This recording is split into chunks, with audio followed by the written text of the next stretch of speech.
नमस्कार देवी और सज्जनों, स्वागत है आपका एक बार फिर से मेरे YouTube channel save snake save life में। मैं मुकेश जानी आपका मेहसाणा से स्वागत करता हूं। बड़े दिनों बाद आज एक ये वीडियो मैं भेज रहा हूं। इस वीडियो में आप देखें, ये फतेहपुरा करके जगह है और मेरे गांव से पास में ही है, फटाफट पहुंच गया। दिन का समय है और आज के दिन ऐसा ख़ास ये है कि मुझे ढूंढने की ज़रूरत नहीं पड़ी। आपने भी दर्शन कर लिए होंगे। एक नागदेव बैठे हैं बिल्कुल सामने ही, इसलिए ढूंढने का तो कोई प्रश्न ही नहीं है। सामने ही बैठे हैं और जिन्होंने देखा था शायद उन्होंने उनके ऊपर वज़न रख दिया ताकि वो और कहीं भाग न जाए। चलिए, मेरा काम थोड़ा आसान हो गया। ढूंढना नहीं है, कोई कुछ हटाना नहीं है, सीधा पकड़ना ही है।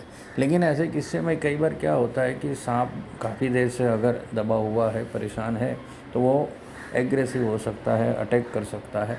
इसलिए ज़रूरी था कि मैं उसको पूरा तुरंत ना पकड़ूं, थोड़ी देर उसको शांति से बैठा रहने दूं। इसलिए मैंने जानबूझ के, आप देखें, मैं नहीं जा रहा हूं उसको पकड़ने के लिए और समय निकाल रहा हूं ताकि उसके सामने मैं खड़ा रहूं, लेकिन वो मुझे अगर कोई एग्रेसिव होके अटैक ना करे। साधन मेरे पास सभी तैयार हैं, मेरी स्टिक है और मैं भी खुद अलर्ट ही हूँ, लेकिन ये करना ज़रूरी ऐसा मुझे लगा। और दूर से ही पता चल गया है नाग है और करीब 6 फुट का नाग है, इसलिए उसको किस तरह से संभालना है मुझे पता है। सोसाइटी काफ़ी बड़ी है, अभी आप थोड़ी देर बाद देखेंगे प्रांगण काफ़ी बड़ा है और कई लोग जमा हो गए हैं, कुछ वीडियो उतार रहे हैं, कुछ खड़े हैं, प्रार्थना कर रहे हैं। ये तो सब चलता है भारत देश में। और देखिए, अब मैंने अपना काम शुरू किया। सांप को पकड़ना कोई मुश्किल काम ही नहीं था, तुरंत हाथ में आ गया है। अब क्या करना है, उसको मैंने बोला ही था कि कोई डिब्बा या कोई थैली निकाल दीजिए जिससे मैं उसको पकड़ के बाहर ले जा सकूं। लेकिन अभी शायद वो लोग ढूंढ रहे हैं, कुछ नहीं मिला है, इसलिए मैं थोड़ी देर तक तो वहीं वेट करा, रूम में ही। अब रूम में कितनी देर तक वेट करता, छोटा सा तो रूम है, इसलिए उन सब ने भी देख लिया कि मैं पकड़ के वेट कर रहा हूँ, इसलिए दौड़े हैं 2-3 जने, कोई थैली के लिए या कोई बर्तमान के लिए। कोशिश जारी है, लेकिन अभी कुछ आया नहीं है। मैं फिर सांप को लेके बाहर निकल गया, बाहर प्रांगण में थोड़े खुले में, और जैसा मैंने कहा था देखिए वैसा ही हुआ। सांप को पकड़ने के बाद काफ़ी देर तक उसने भागने की बहुत कोशिश करी और ये बहुत ज़ोर लगाया, लेकिन स्टिक के कारण मुझे कोई ऐसा प्रॉब्लम हुआ नहीं है। और अब मैं देखिए धीरे धीरे सांप शांत हो जाएगा। उसे पता है कि अब इस पकड़ में से मैं नहीं निकल सकता, इसलिए वो शांत हो जाएगा और जैसे भी कभी कभी कोशिश करेगा निकलने की, लेकिन नहीं भाग नहीं पाएगा। मैं उसको पकड़ के रखा है। डिब्बा आने में बहुत देर है, तब तक मैंने किसी तरह उसको पकड़ के रखना ही है और कोई ऑप्शन ही नहीं है मेरे पास।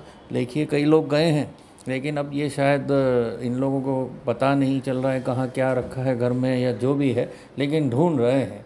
और ढूंढ रहे हैं तब तक मेरे को सांप को पकड़ के रखना ही पड़ेगा।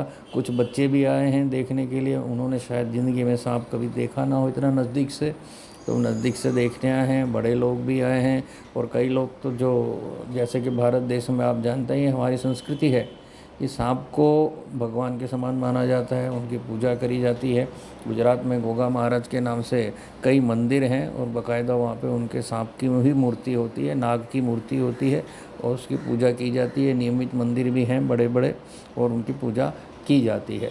तो मित्रों, इसलिए गुजरात में, भारत में सांप को मारने का वास्तव में ऐसा कोई रिवाज था ही नहीं। ये तो अब समय के साथ साथ चलने में कई लोग डर के कारण उसको मार दिया करते थे। वास्तव में सांप को हमें बचाना है, क्योंकि वो हमारे दोस्त हैं, किसी भी तरह हमारे शत्रु नहीं हैं। क्यों? क्योंकि किसानों के दोस्त माने जाते हैं। ये तो आप गूगल पे भी सर्च करेंगे तुरंत मिलेगा कि सांप जो है वो किसानों के दोस्त माने जाते हैं। उसी में पढ़ लीजिएगा, आपको अच्छी तरह से डिटेल मिल जाएगी। अभी मेरा काम तो देखिए समाप्त होने वाला है, डिब्बा आने की तैयारी में है। डिब्बा आएगा, मैं उसमें सांप को धीरे धीरे डाल दूंगा। और वो समय भी थोड़ा कठिन रहता है, कई बार सांप बाहर निकलने की कोशिश करते हैं, लेकिन अनुभव है मुझे, मेरे साथ मेरा साथी भी है, तो ये काम मैं थोड़ा आसानी से कर सकता हूँ। डिब्बा आने के बाद डिब्बे को अंदर पहले सांप का फन ले जाना चाहिए ताकि वो बाहर आने का कम कोशिश करे। अगर पूंछ की तरफ से डालेंगे तो 100% वो बाहर भागेगा ही, इसलिए पहले फन अंदर जाता है और डिब्बा छोटा होने के कारण सांप उसमें से बाहर निकल नहीं पाता है और धीरे धीरे पूरा सांप उसके अंदर डाल दिया जाता है। डिब्बे में हमने छेद किए होते हैं ताकि सांप आराम से सांस ले सके और उसे कोई परेशानी ना हो। आधा घंटे का खाली उसको ये कैद है, आधे घंटे के अंदर ही मैं कोई अच्छी सी जगह छोड़ के उसको छोड़ ही देता हूँ, इसलिए उसको ज़्यादा परेशान होने की कोई ज़रूरत नहीं है। तो मित्रों, आप मेरा सहयोग कीजिए, मेरे चैनल को लाइक और सब्सक्राइब कीजिए और सांपों